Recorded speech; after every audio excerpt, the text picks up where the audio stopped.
오늘 말씀은 에스겔 14장 1절부터 23절 말씀을 본문상에서 마음의 우상 제거와 심판과 개인의 책임 원리에 대해서 알아보도록 하겠습니다. 오늘 본문은 우상의 본질과 하나님의 심판의 공의를 위하고 인간의 중보가 아닌 개별적 구원의 원리를 명료히 밝히고 있습니다. 에스겔은 우리가 말씀드렸듯이 바벨론 2차 포로 BC 597년 2차 포로 이후에 약 5년이 지난 BC 592년 7월경에 이 에스겔의 말씀을 주신 것입니다. 이 말씀은 말 그대로 바벨론 3차 심판이 임박한 시점에 받은 것입니다. 말 그대로 장소는 그발강가 데라비브의 에스겔이 선지자로 부르심을 받았죠. 여기서 이제 본문에서는 포로민들은 겉으로는 여호와를 찾는 형식을 갖추었으나 내면은 이중적인 신앙의 행태를 보여왔습니다. 그 결과 이제 하나님의 경고를 무시하고 경고를 무시한 그들에게 심판을 선고하는 어떤 내용이죠. 그래서 8장부터 쭉 우리가 이제 알아보면 8장에 이제 우상 숭배의 내용이 나오는데 8장부터 이렇게 쭉 알아보면 이제 13장까지 먼저 알아보면 예루살렘 멸망 직전 하나님의 영광이 성전을 떠나실 수밖에 없었던 이유와 그 이후 임한 심판의 성격을 하나님이 연속 환상으로 제시하고 있습니다. 이는 단순한 미래 예고가 아니라 우상 숭배와 거짓 예언으로 파기된 언약 관계에 대해 하나님께서 선지자를 통해서 최종적인 어떤 판결 선언입니다. 9장에서 10장의 내용은 이제 8장의 우상 숭배의 결과로 성전 안에서 은밀히 자행된 우상 숭배의 대가로 심판이 집행되는 과정을 묘사하며 하나님의 영광이 질서와 주권 가운데 성전을 강제적으로 떠나는 장면을 보여줍니다. 이는 성전의 외형적 존속이나 종교 행위가 하나님의 임재를 보장하지 않으며 심판마저 하나님의 통치 아래 거룩하고 공의롭게 진행됨을 드러내고 있습니다. 11장에서 13장까지는 예루살렘의 남은 자들과 거짓 선지자들이 선포한 허위 평안, 거짓 평안을 무너뜨리고 말씀을 사유한 종교 지도자들에 대한 하나님의 직접적인 책망을 얘기를 합니다. 동시에 포로된 자들에게는 하나님이 자신이 작은 송소가 되시고 새 마음과 새 영으로 회복하시겠다는 언약의 약속을 제시를 합니다. 지금 11장에서 13장 내용까지는 말 그대로 예루살렘은 심판을 선포하고 지금 하나님의 임재가 예루살렘을 떠나서 건물을 떠나서 포로지에 있는 하나님을 사모하는 자들에게 옮겨가고 있다고 얘기를 합니다. 이는 하나님의 임재가 장소에서 공동체로 외적에서 내적 변혁으로 이동함을 확증하는 결정적 선언입니다. 오늘 이제 본문의 14장은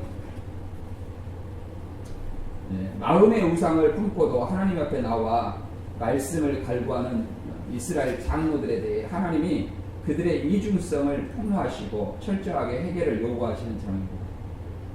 이 장은 외적 경건과 내적 우상 숭배의 모순이 드러나듯 형식적 신앙과 타협적 헌신은 하나님 앞에 결코 용납되지 않으며 참된 예배에는 오직 마음의 중심을 들을 때만 가능하다는 사실을 밝히고 있습니다. 한마디로 위선적인 신앙을 얘기를 하는 거죠. 위선적인 신앙. 그래서 본문을 한번 읽어보겠습니다. 에스겔 14장 1절부터 11절까지만 읽어보겠습니다. 시작. 이스라엘 장로 두어 사람이 나와 내 앞에 앉으니 여호와의 말씀이 내게 임하여 이르시되 인자여 이 사람들이 자기 우상을 마음에 들이며 제약의 걸림돌을 자기 앞에 두었으니 그들이 내게 묻기를 내가 조금인들 용납하랴 그런즉 너는 그들에게 말하여 이르라 나 주 여호와가 말하노라 이스라엘 족속 중에 그 우상을 마음에 마음에 들이며 제약의 걸림돌을 자기 앞에 두고 선지자에게로 가는 모든 자에게 나 여호와가 그 우상의 수요대로 보응하리니 이는 이스라엘 족속이 다 우상으로 말미암아 나를 배반하였으므로 내가 그들의 마음먹은 대로 그들을 잡으려 함이라. 그런즉 너는 이스라엘 족속에 이르기를 주 여호와의 말씀에 너희는 마음을 돌이켜 우상을 떠나고 얼굴을 돌려 모든 가증한 것을 떠나라. 이스라엘 족속과 이스라엘 가운데에 거류하는 애국인 중에서 누구든지 나를 떠나고 자기 우상을 마음에 들이며 제약의 걸림돌을 자기 앞에 두고 자기를 위하여 내게 묻고자 하여 선지자에게 가는 모든 자에게는 나 여호와가 친히 응답하여 그 사람을 대적하여 그들을 놀라움과 표징과 속담거리가 되게 하여 내 백성 가운데서 끊으리니 내가 여호와인 줄 너희가 알리라. 만일 선지자가 유혹을 받고 말을 하면 나 여호와가 그 선지자들을 유혹을 받게 하였거니와 내가 손을 펴서 내 백성 이스라엘 가운데에서 그를 멸할 것이다. 선지자의 죄악과 그에게 묻는 자의 죄악이 같은즉 각각 자기 죄악을 담당하리니 이는 이스라엘 족속이 다시는 미혹되어 나를 떠나지 아니하게 하며 다시는 모든 죄로 스스로 더럽히지 아니하게 하여 그들을 내 백성으로 삼고 나는 그들의 하나님이 되려 함이라. 주 여호와의 말씀이니라. 아멘. 23절까지 있는데 여기서 이제 대부분의 내용이 나옵니다. 그래서 말 그대로 이 본문은 한마디로 마음의 우상과 이선적인 신앙을 얘기를 합니다. 외식하는 장로들이 마음의 우상을 폭로하고 장로들의 마음의 우상을 폭로하고 거짓 선지자와 질문자 모두에게 해결을 촉구합니다. 하나님의 말씀을 들으려고 거짓 선지자에게 나오는 자 다 같이 하나님의 심판을 받는다는 얘기죠. 그래서 그들에게 4가지 재앙으로 심판한다는 것입니다. 칼과 기근, 짐승, 전염병의 4가지 재앙 속에서 노아, 다니엘, 욥도 자녀를 못 구하는 개인적 책임의 전형입니다. 그래서 욥과 노아, 다니엘, 욥도 자기 의로 자기만 구원받는다 이렇게 얘기합니다. 그래서 우리가 이 신약에 이런 어떤 말씀을 통해서 오해하는 사람도 있습니다. 주 예수를 믿으라 그리하면 너와 내 집이 구원을 얻으리라 이렇게 얘기하는데, 그래서 너를 통해서 내 집이 구원을 얻는다 막연히 이것이 아니라 너가 예수를 믿으면 너를 통해서 내 가족이 예수를 믿는 자가 구원을 얻는다는 거예요. 이게 같은 맥락이죠. 이것을 나 한 사람 믿으면 내 가족이 전부 구원받는다 이런 어떤 맥락이 아니라는 것이죠. 특히 이 신약 시대에는 더 그렇습니다. 그 다음에 예루살렘에서 피한 남은 자들의 타락상을 보여주며 하나님의 심판이 정당했음을 입증하고 위로하는 어떤 내용입니다. 남은 자에 대한 사상이죠. 그래서 마음의 우상을 드리는 그들에게 회개를 촉구하고 구원은 개인적 책임이다. 그리고 회개하지 않는 그들에게 심판하는 것은 정당하다 이렇게 얘기를 하는 것입니다. 그래서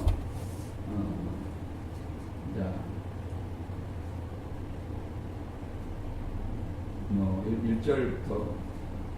1절부터 한번 알아보면 이렇게 되겠습니다. 1절부터 알아보면 하나님을 찾지만 우상을 마음속에 드리는 사람들, 위선적인 어떤 신앙을 얘기를 하고 있습니다. 1절부터 3절까지 읽어볼게요. 이스라엘 장로 2사람이 나와 내 앞에 앉으니 여호와의 말씀이 내게 임하여 이르시되 인자야 이 사람들이 자기 우상을 마음에 들이며 제약의 걸림돌을 자기 앞에 두었으니 그들이 내게 묻기를 내가 조금인들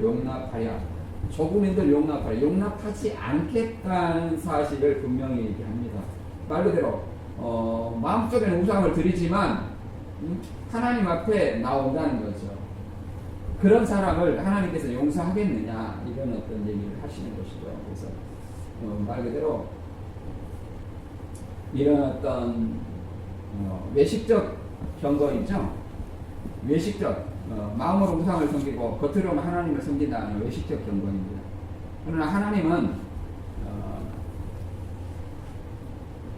우상보다 하나님보다 더 의지하는 모든 것이 죄악의 걸림돌이며 우상 숭배라고 말할 수 있습니다. 이런 자의 기도는 이런 자의 해계 없는 기도는 하나님이 말 그대로 귀를 닫고 듣지 않으신다는 얘기를 하고 있습니다. 그래서 우리가 여기서 성결 조건이 응답의 성결 조건이 뭐냐면은 하나님의 뜻을 묻기 이전에 반드시 선행되어야 할 것은 철저한 회개와 마음속의 우상을 제거해야 할 때만이 하나님께서 응답하신다고 얘기를 합니다. 여기서 우상이라는 것은 말 그대로 히브리어로 길룰입니다. 길룰은 단순한 우상이 아니라 통나무 또는 배설물이라는 경멸의 의미를 내포하고 있습니다. 하나님 보시기에 아무런 가치도 없고 더럽고 혐오스러운 존재를 신처럼 갖다 받드는 인간적 어리석음을 비꼬는 표현입니다. 그래서 또 그 앞에 우상을 마음에 들이며 걸림돌을 걸림돌 하나님 앞에 나아가는데 걸림돌을 얘기를 합니다. 이것은 걸림돌은 히브리어로 미케솔입니다. 미케솔인데 사람의 발을 걸려 넘어지게 하는 죄악의 구렁텅이로 빠뜨리는 올가미와 같은 장애를 얘기를 합니다. 우상은 단순한 조각상이 아니라 영혼을 파멸로 이끄는 치명적인 거침을 분명히 강조를 하고 있습니다. 그래서 이런 어떤 내용이 위선에 대한 어떤 내용이 성경에는 잘 드러나 있습니다. 구절만 알아보면 이사야 29장 13절에 보면 이 백성이 입술로는 나를 가까이 하나 입으로는 나를 가까이 하고 입술로는 나를 존경하나 마음은 내게서 멀리 떠나 있다. 그들의 신앙은 사람의 가르침이나 규정에 얽매여 있다. 이렇게 입술과 마음이 서로 떨어져 있는 사실을 분명히 얘기를 합니다. 그래서 이런 어떤 사람들의 하나님은 기도를 들으시지 않으죠. 그래서 시편 66편 18절에 이런 사람의 어떤 기도를 들으시지 않는다고 얘기합니다. 내가 만일 마음속에 죄를 그대로 품고 있었다면 주께서 나를 부르짖는 소리를 듣지 않으실 것이다. 우상 숭배죄 걸림돌을 그 마음에 두고 하나님 앞에 나아간 자 그 기도는 들으시지 아니하신다 얘기를 합니다. 그래서 우리는 항상 두 마음을 품을 수 없다고 얘기를 합니다. 마태이 6장 21절과 24절에 보면 내 보물이 있는 곳에 내 마음도 있다. 내 마음이 원하는 그 보물은 가치입니다. 내가 추구하는 가치. 그것이 물질도 될 수도 있고 내가 추구하는 어떤 가치가 될 수도 있습니다. 그래서 이걸 얘기합니다. 24절 아무도 두 주인을 섬길 수 없다. 그렇게 되면 한 편을 미워하고 다른 편을 사랑하든가 아니면 한 편에게 충성을 다하고 다른 편은 무시하게 될 것이다. 너희는 하나님과 재물을 함께 섬길 수 없다. 이렇게 얘기를 합니다. 하나님 외에 재물을 더 우선시하는 것이 우상이라고 얘기를 합니다. 만몬신이라고 얘기하죠. 이런 어떤 위선적인 것. 신약에서도 마태 7장 21절에 나더러 주여 주여 하는 자가 천국 갈 것이 아니라 아버지의 뜻대로 행하는 자가 들어간다고 이렇게 얘기하듯이 마찬가지입니다. 그래서 우리는 우리 앞에 돈, 성공, 권력 이런 것이 우리의 어떤 마음을 하나님을 향한 마음을 돌이켜서는 안 되고 오직 우리 마음과 입술이 같은 어떤 주장을 내세워야 된다고 성경은 말합니다. 두 번째로 이제 4절부터 6절까지는 회개 없이 하나님의 응답은 회개가 선행되어야 된다고 얘기를 합니다. 4절부터 6절까지 보고 있습니다. 그런즉 너는 그들에게 말하 이르라 나 주 여호와가 말하노라 이스라엘 족속 중에 그 우상을 마음에 들이며 제약의 걸림돌을 자기 앞에 두고 선지자에게로 가는 모든 자에게 나 여호와가 그 우상의 수요대로 보응하리니 이는 이스라엘 족속이 다 우상으로 말미암아 나를 배반하였으므로 내가 그들의 마음먹은 대로 그들을 잡으러 함이라. 그런즉 너는 이스라엘 족속에 이르기를 주 여호와의 말씀에 너희는 마음을 돌이켜 우상을 떠나고 얼굴을 돌려 그 모든 가증한 것을 떠나라. 우상과 우상 숭배의 행위를 떠나라고 얘기하죠. 그렇지 않으면 그 섬기는 우상의 수요대로 하나님께서는 심판한다는 내용입니다. 그래서 이는 말 그대로 우상 숭배, 그들이 의지하는 우상 숭배가 가져올 비극적인 결과를 하나님께서는 겪게 함으로써 그들의 선택이, 그들의 우상숭배가 얼마나 헛된 것인가를 깨닫게 하는 하나님의 심판을 통한 어떤 교육을 말합니다. 하나님의 심판은 멸망의 목적이 아니라 다시 회개케 하기 위함이라는 것을 다시 한번 드러내는 것입니다. 그리고 6절에서도 이렇게 말합니다. 마음을 돌이켜 우상을 떠나고 얼굴을 돌려 떠나라 이렇게 얘기하는데, 단순한 후회가 아니라 말 그대로 삶의 방향을 180도 바꿔 전인격적인 결단을 의미합니다. 시선을 세상에서 하나님께 고정하는 구체적인 행동을 얼굴을 돌려 이렇게 말합니다. 그래서 회개는 말 그대로 감정적 눈물이 아닙니다. 삶의 운전대를 하나님께 완전히 돌리는 어떤 삶의 방향을 얘기를 합니다. 그래서 이 이스라엘이 배반한 이유는 우상 숭배 때문에 배반했다고 얘기를 합니다. 그래서 그 수요대로 갚아주시겠다 이렇게 얘기를 하는 것이죠. 그래서 죄의 수요만큼 그에게 합당한 징계로 응대하신다. 이게 하나님의 공의로운 보호 원리를 얘기를 합니다. 그래서 우리가 하나님께서 경고의 목적은 돌이키기 위함이지 심판하기 위함이 아니다. 그래서 우리는 회개는 단순한 회개가 아니라 우상을 외면하고 가정들을 멈추어 완전한 하나님의 방향으로 삶의 방향을 완전히 돌이키는 것입니다. 그래서 여기서 우상의 숫자대로 보응한다는 어떤 히브리어는 나안입니다. 이거는 보응한다는 것은 단순히 질문에 대답한다는 뜻이 아니라 죄인이 품은 우상의 수요에 합당한 징계로 응대한다는 징계로 응대한다는 말입니다. 긍정적인 응답이 아닌 심판적 내용을 담고 있죠. 그래서 돌이키라고 얘기합니다. 돌이키라는 것은 반대 방향으로 전환을 얘기합니다.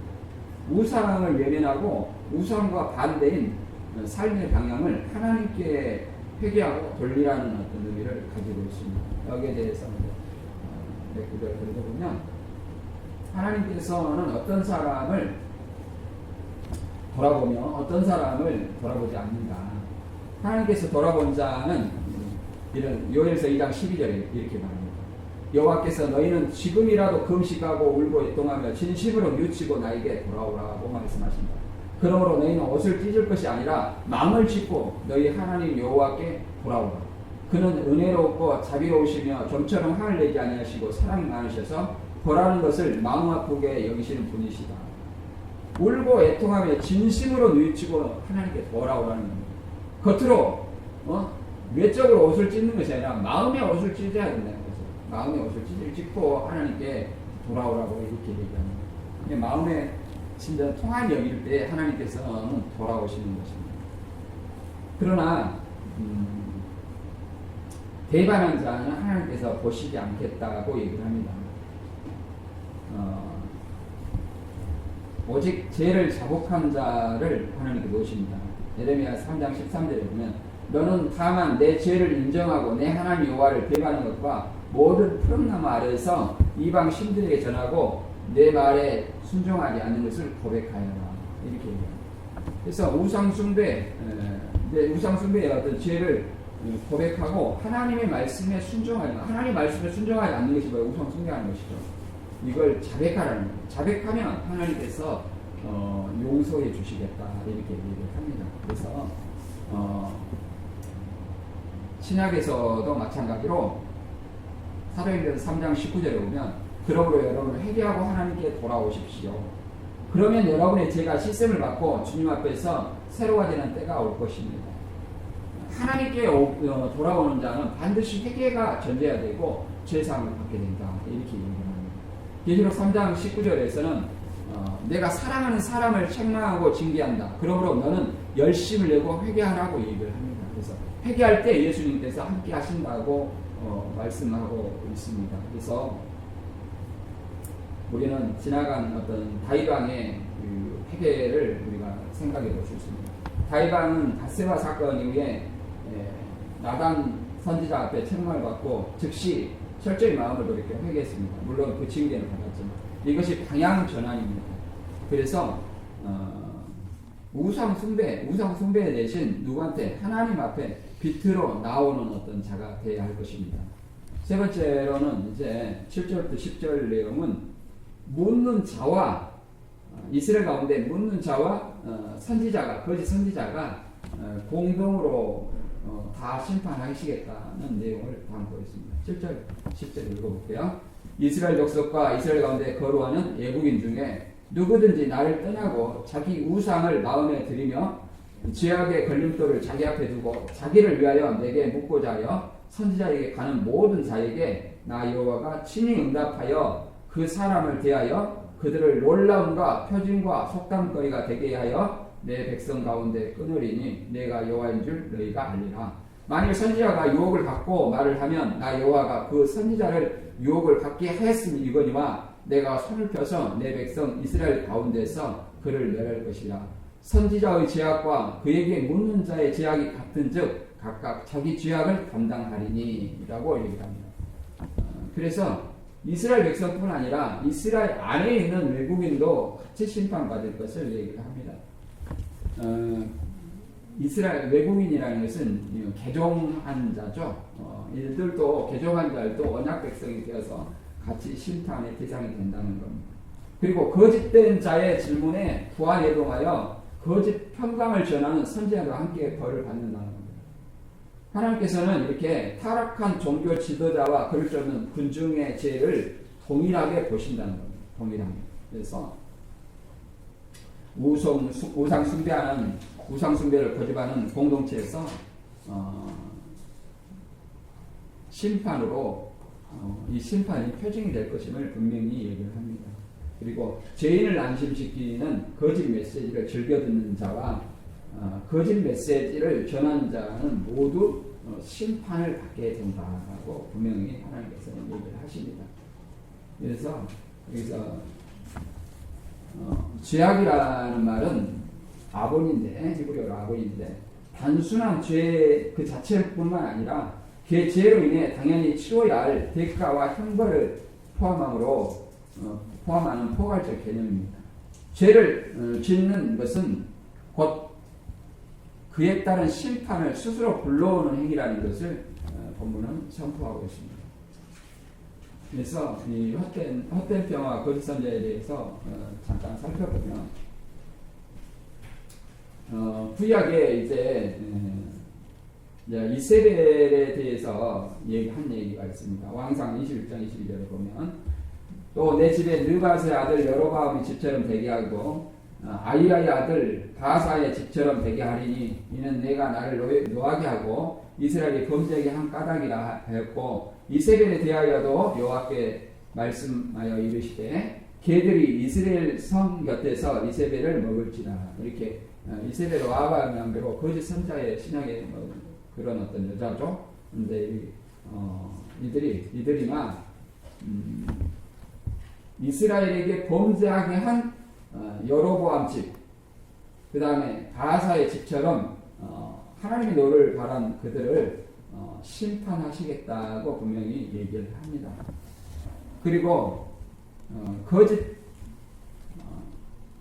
선지자들의 예언, 이걸 하나님께서는 그들의 신명기 18장 20절에 보면 이렇게 얘기합니다. 거짓 선지자에 대해서 내 이름을 빌려 내가 명령하지도 않은 것을 제멋대로 말하는 예언자나 다른 신들의 이름으로 말하는 예언자는 반드시 죽게 될 것이다. 하나님의 이름을 팔아서 하나님이 얘기했다고 하는 것들은 직통계시를 받은 여러 것들이 다 하나님이 얘기했다고 성경에 맞지 않는 이런 것들은 완전히 심판의 대상이다. 이렇게 얘기합니다. 그 신약에서는 마태 7장 15절의 말씀처럼 거짓 선지자를 삼가라 양의 옷을 입고 너에게 나오나 속에는 노략질한 이라 말씀처럼 양의 옷을 입었기 때문에 다 하나님의 선지자라고 합니다. 그러나 이런 어떤 말들에 속아나는 것을 미혹이라고 얘기하는데, 미혹 또는 유혹이라고 얘기하는데, 이런 자들은 진리의 사랑을 받지 하여 구원함을 얻지 못하게 하기 위해서다고 얘기를 합니다. 사로 2장 11절과 2절에 보면 이렇게 얘기합니다. 하나님은 그들 가운데 유혹을 보내 거짓 것을 믿게 하실 것입니다. 그것은 진리를 믿지 않고 악한 것을 좋아하는 모든 사람들이 심판을 받도록 하기 위한 것입니다. 유혹을 보내 거짓 것을 믿게 하실 것. 유혹이라고 얘기합니다. 거짓 것이. 이 사람들에게는 결국은 진리를 좋아하지 않기 때문에 심판이 그들을 기다리고 있다고 얘기합니다. 계시록 19장 20절에도 짐승과 거짓 선지자가 나오는데 여기는 적그리스도와 거짓 선지자들, 곧 미혹자들을 얘기합니다. 마태 24장 24절에도 많은 적그리스도들과 많은 거짓 선지자들이 할 수만 있으면 택하신 자들도 미혹하게 하리라, 이렇게 말씀하고 있습니다. 그래서 우리는 듣기 좋은 거짓 위로보다 아프지만 진실한 하나님의 말씀에 귀를 기울여야 합니다. 말씀에 대한 분별력을 우리는 스스로 키워서 미혹에 단호히 대처해야 됩니다. 네 번째로, 이 의인의 중보로도 막을 수 없는 철저히 개인적인 어떤 구원을 얘기합니다.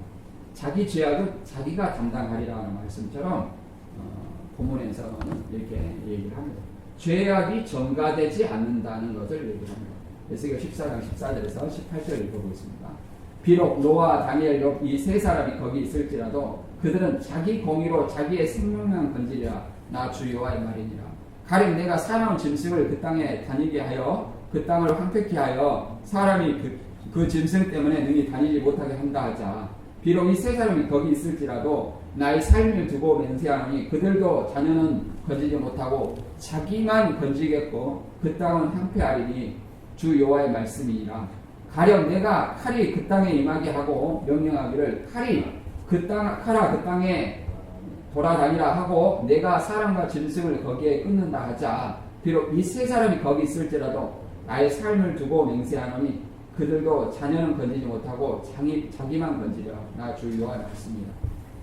하나님께서 심판을 말 그대로 땅을 황폐케 하고 칼로 심판한다 할지라도 하나님의 말씀을 지킨 의인 노아와 다니엘, 욥 같은 의롭게 사는 이 사람만이 구원을 받을 수 있다고 얘기를 합니다. 그래서 자기 죄악은 자기가 담당하듯이 자기 의로 자기가 구원을 받는다고 성경은 분명하게 얘기를 하고 있습니다. 그래서 하나님께서는 이 노아, 다니엘, 욥이라는 역사상 가장 의로운 세 인물을 얘기를 합니다. 하나님은 비록 이 세 사람이 거기 있을지라도 그들은 자기 공의로 자기의 생명만 건지라고 4번이나 반복 선언하십니다.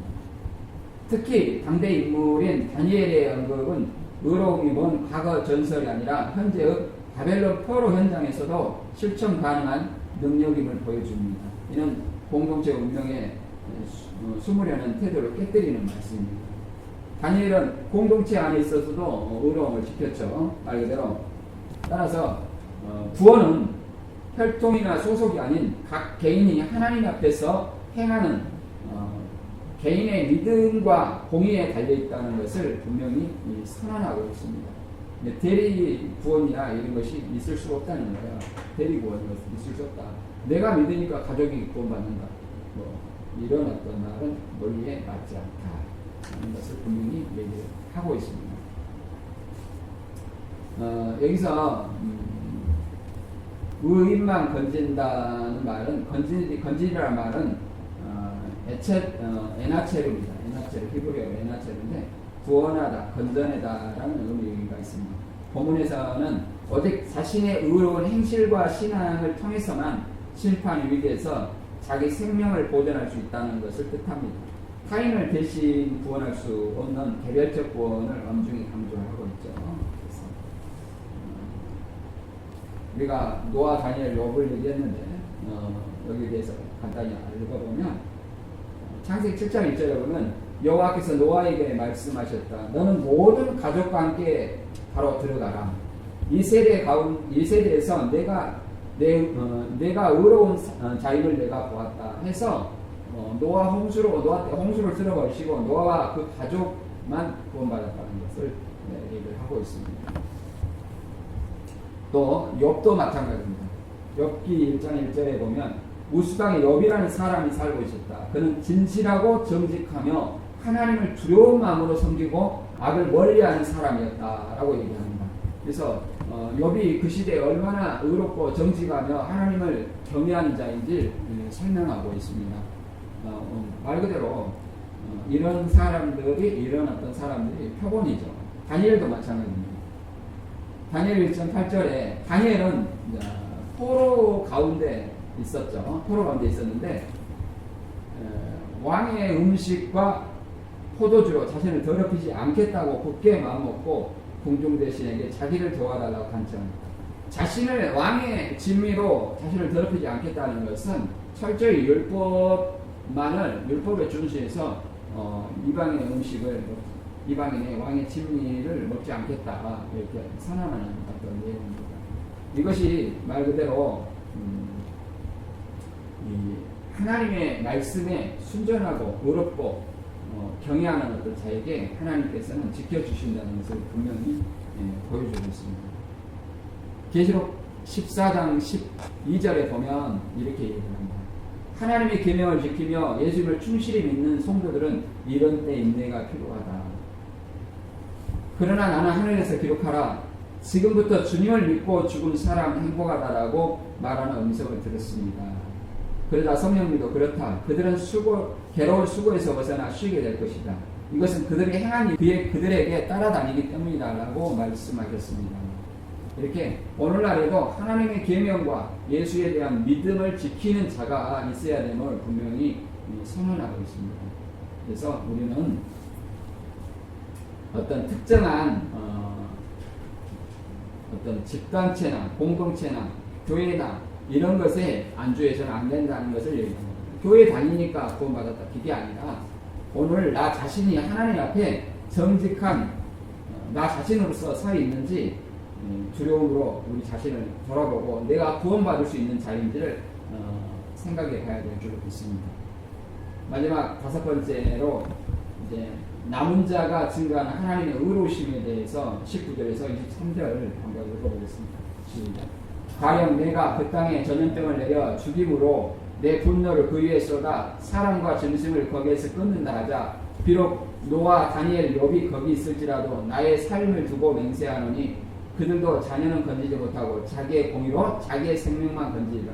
주 여호와의 말씀입니다.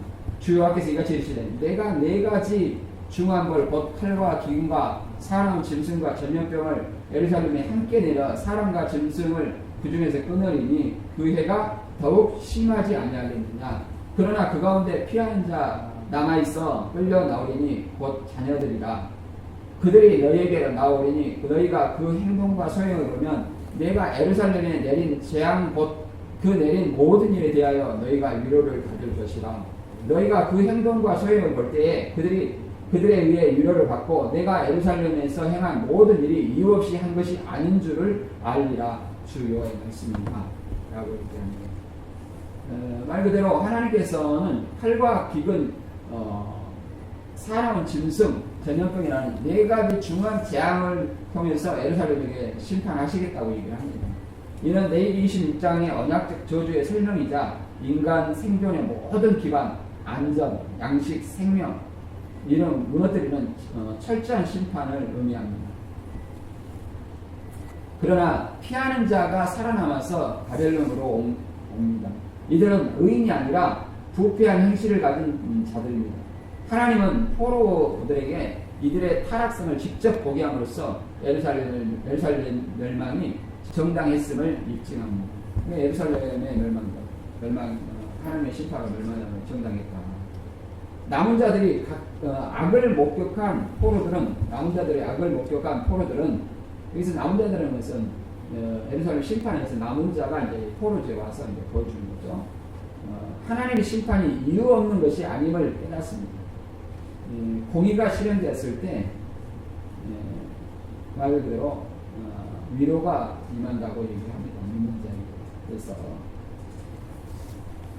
여기에 대해서 남은 자를 통해서 경각심을 주는데 남자 사상은 구약에도 있지만 신약에도 있습니다. 이사야 1장 9절에 여호와께서 일부 생존자를 남겨주지 아니하셨다면 우리는 소돔과 고모라처럼 되었을 것이다 라고 얘기합니다. 계시록 6장 8절에서도 이제 칼과 이런 어떤 네 가지 질병으로 네 가지로 심판하듯이 계시록 6장도 네 가지로 땅 4분의 1을 심판한다고 경고하고 있습니다. 내가 보니 프루스라는 말이 있는데 그 위에 탄 사람의 이름은 죽음이었으며 지옥이 그를 따르고 있습니다. 그들은 전쟁과 기근과 질병과 짐승들을 가지고 세상 사람 4분의 1을 죽일 권한을 받았습니다. 이렇게 4분의 1을 심판한다는 것은 4분의 3이 남았다는 거죠. 그래서 4분의 3에게 경고하기 위해서 4분의 1을 심판하는 것입니다. 오늘날에도 로마서 11장 4절에는 우상 숭배에 하지 않는 사람이다. 나만 하나님의 말씀을 지키고 있는가 이것이 아니라 하나님께서 그에게 무엇이라고 대답하셨습니까? 내가 나를 위하여 바알 우상을 섬기지 않는 사람 7,000명을 남겨두었다라고 대답하십니다. 그와 같이 지금도 하나님의 은혜로 선택된 사람들이 남아 있습니다. 나만 하나님의 말씀을 순종하고 지키는 것이 아니라 하나님의 은혜로 선택받은 사람이 아직도 있다는 것. 세상이 다 부패하고 타락한 것 같지만 아직도 있다 이 얘기를 합니다. 그래서 계시록에서는 그들이 윗맞은 14만 4천이라고 얘기를 하죠. 윗맞은 14만. 이처럼 이해할 수 없는 고난 중에도 하나님의 통치는 항상 의로우심을 우리는 믿어야 됩니다. 원망 대신 자신의 죄를 자복하는 자리로 우리는 나아가야 됩니다. 오늘 본문 말씀 다시 한번 정리하면 하나님은 중심을 보십니다. 하나님은 우상을 품은 자의 형식적 예배를 거절하시며 오직 진실한 회개와 정직한 믿음을 받으십니다. 그래서